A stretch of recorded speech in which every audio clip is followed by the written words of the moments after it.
नाही, आम्ही काय त्या दिवशी 3-4 दिवस मुख्यमंत्री आम्ही रात्री बसायचो किंवा चर्चा करायचो. मग हळूहळू मार्ग निघत गेला. त्यांनी मग ह्या गोष्टी केल्या पाहिजे, कशा करायच्या त्यांनी सांगितलं. त्याप्रमाणे बरोबर ते होत गेलं. फार म्हणजे मुख्यमंत्री महोदयांनी सुद्धा फार बारकाईने लक्ष घातलं. आणि याच्या आधीच लक्ष घालायला पाहिजे. बारकाईने लक्ष नाही घातलं, मोठे निकाल नाही, ते करतात सगळं. ते आपला गैरसमज असतो कधी कधी. करतात, पण आम्हाला संडास लागल्यावर करतात.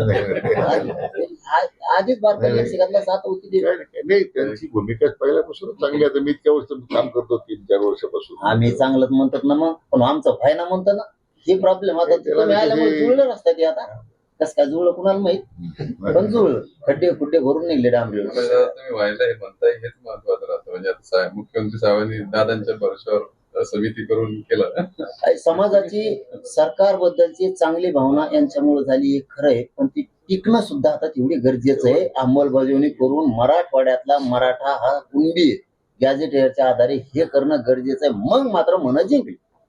आता सध्या तर समाजात एकदम आनंद आहे.